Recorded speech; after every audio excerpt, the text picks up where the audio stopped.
17 years ago, 60 Minutes first examined the so-called French paradox, which suggested that the French, despite a high-fat diet and high consumption of wine, had a remarkably low incidence of heart disease compared with Americans. Most researchers agreed that there was something in the wine that offered protection. And a few years later, even the highly cautious federal dietary guidelines say that moderate consumption of red wine can be beneficial. Now, scientists across the country have identified a substance in red wine called resveratrol that they believe might do more than just protect the heart, but could, in very high concentrations, significantly extend life by preventing a number of age-related illnesses. If they're right, we all may soon be taking a pill that could give us an extra decade or two of healthy old age. If the promise holds true, I think this has the chance to change healthcare. Dr. Christoph Westphal says we all may soon be taking a drug that just might beat the clock, a simple pill that could delay the inevitable.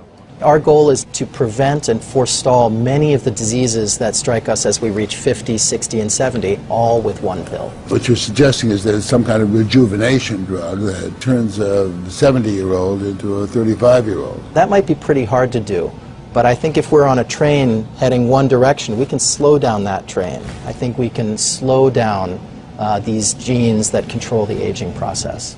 That quest to put death on hold began in 2003 when Westphal met David Sinclair, a biochemist at Harvard, who was studying the genetic components of aging. 5 years ago, I met David, and he had shown that you could extend lifespan in yeast. That's pretty exciting. Now, if you happen to be a yeast, it's very exciting. Yeasts are one thing, human beings are more complicated. So Sinclair focused on a gene present in almost all life forms, the sirtuin gene.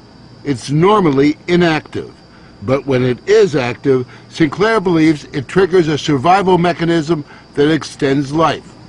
Convinced that something in nature could activate that gene, Sinclair randomly tested thousands of compounds. And bingo, he got a hit, resveratrol. When I Googled this resveratrol, I was shocked to find that red wine was the top hit. Red wine is brimming with resveratrol. It's found in high concentration in the skin of the grape and seems to play a role in protecting it from invading bacteria and fungi. Were you aware of the research into red wine that it offered certain health benefits? Oh, sure. I mean, that's why I almost fell off my chair when the link was made, and I thought that this was a potential explanation for the benefits of red wine. Convinced they were on the verge of a major scientific breakthrough, Sinclair and Westphal launched Citrus, a Cambridge, Massachusetts research company.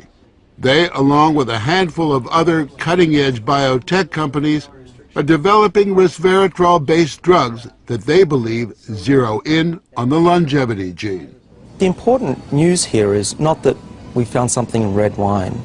The important thing is that we passed a milestone where we can now make drugs based on this knowledge and potentially slow down aging itself. Everyone from plastic surgeons to your friendly snake oil salesman have been promising a ticket to eternal youth for some time. So the prospect of a prescription pill based on red wine that could trigger a longevity gene sounds too good to be true. And yet, scientists have actually known for years of one surefire way of doing that. Stay hungry. Eating a lot of food turns that off. Dieting, extreme dieting, turns it on. These rhesus monkeys are on a major diet. For nearly 2 decades now, they've been taking in a good 30% fewer calories than their well-fed brothers and sisters. It's feeding time, I gather. Feeding time. They're the centerpiece of a National Institutes of Health study at the University of Wisconsin on whether or not CR, calorie restriction, makes them healthier and extends their lives. To maintain their sterile environment, we had to suit up to visit them with Ricky Coleman, the project leader. These are 2 of our control animals here. They are nearing the end of a typical monkey lifespan, about 27 years, and major differences in their overall health are becoming clear. The difference is really obvious. Right. The skinny monkeys actually look younger, their coats are shinier, and fewer have arthritis. And those chunky monkeys, many have diabetes, and a significantly higher number have cancer and heart disease. Pound for pound, the lighter guys Do better. do much better. Right. Dr. Richard Weindruck, who heads up the study, believes that calorie restriction turns on these monkeys' genetic survival switch. A hungry life seems to lead to a longer life.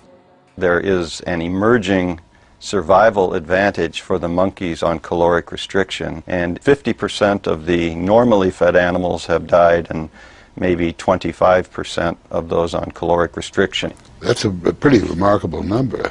Surely those are strong indications that a restricted calorie intake among humans would be extremely beneficial. It appears to support that idea. But our record as humans in staying on diets is pretty miserable. And worsening. So it's a fat chance that we'll all be giving up our passion for greasy junk. We consume tons more calories than we need. But believe it or not, there are some Americans who just revel in their hunger. I basically just have one meal a day. Meet the Skinnies, members of CRS, the Calorie Restriction Society, a group that's been severely restricting their calories for years now. They're also part of a Washington University study to see if humans mimic the monkeys. Does this kind of self-denial make them live longer, healthier lives? We joined them for what they call happy hour. So this is in the spirit of a Bloody Mary. Though you might regard it as an unhappy hour, a cocktail of low-calorie soup for starters, and walnuts and baby food, green bean puree on flour-free bread to top off this feast fit for a flea. If I'm hungry, I know, number one, that I have done what I meant to do. I've eaten less than my body thought it wanted. So far, the participants have lowered their blood pressure, reduced body fat, and lessened risk factors for heart disease, diabetes, and even cancer. And what's more, to one husband anyway, starvation has its sexy side. To be honest, if you saw her without any clothes, she looked pretty darn good, like a woman of many, many years younger. Their emissaries travel the world, spreading the faith and the word. Hunger turns on the survival gene. I would like to live to be 100. The Skinnies may not die young, but given their diet, they just might die of boredom. But if the scientists at Citrus are on the right track, it could mean forget dieting, forget the sweaty business of working out. Just pop a pill and you are in guilt-free couch potato paradise. We have a pill that can mimic many of the effects of calorie restriction or exercise. So one could be very healthy and obese at the same time. Our goal is healthy individuals, ideally via lifestyle, and if that doesn't work, we believe that we'll have a pill that can mimic that. A pill that in effect diets for you. A pill that turns on the survival gene. And what we're trying to do with our drugs here is to put the body in a defensive state, to ring the alarm bells and get the body to defend itself instead of dieting to set the alarm off, pop a pill. The pill is a highly concentrated form of Resveratrol, a virtual vineyard of healthy living. How much red wine would you have to drink to get the kind of Resveratrol that you're using? The sad news is that you'd need to drink about 1,000 bottles a day of red wine, which I don't recommend. The pill itself may not extend lifespan, but could prevent the diseases of aging, Alzheimer's, diabetes, heart disease, even cancer. What we're talking about is activating the body's natural genetic defenses against diseases, and that's very powerful if we can harness that. Resveratrol has been tested on mice and the results have been encouraging. In this test video provided by Citrus, both of the mice have been fed a high-fat diet for 12 weeks. But when placed on a treadmill, the mouse on the right ran twice as far. He was taking high concentrations of Resveratrol. You have fat mice and you have fat mice with Resveratrol, and the ones that are on Resveratrol, they can run twice as far and they live longer, about 20% longer. Other studies showed that among mice fed a high-fat diet, those given Resveratrol didn't gain as much weight as those not given the drug. Sinclair believes that resveratrol actually changes the physiology of the mice. The proof, he says, is in the post-mortem. Their organs looked pristine, youthful, fat-free, and their physiology was just like they were dieting, but they were fat. Convinced they were on the right path, they fast-tracked the drug into human trials on people with untreated diabetes, and the results were impressive.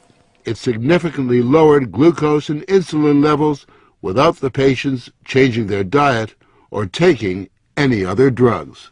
Originally, our hope was that you'd be able to prevent diseases of aging. What we ended up seeing is actually you could therapeutically intervene in patients who have diseases of aging, and that was unexpected. Yeah, the diabetic patients have high blood sugar, and the molecules bring it down. That's treatment, that's not prevention. Citrus is now developing what they say is a much more potent synthetic version of resveratrol that will also soon go into human trials, this time on cancer patients. I keep on thinking, you know, what used to seem like it was science fiction, I actually believe the biology is right, and if we're right, this may be the most important thing that we're going to do in our lives.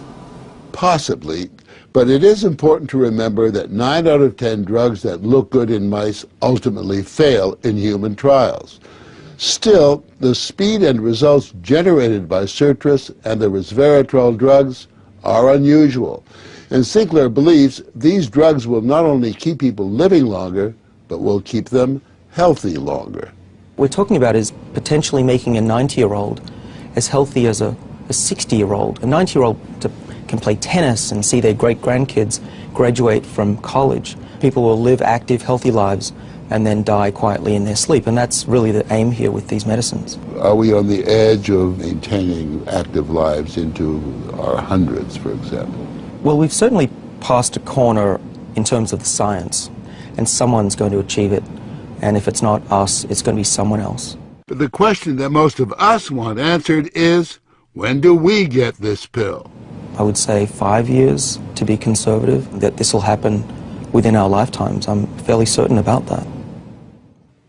One measure of the potential of this research, Dr. Sinclair and Dr. Westfall's little startup company was recently bought by the pharmaceutical giant GlaxoSmithKline for almost $750 million.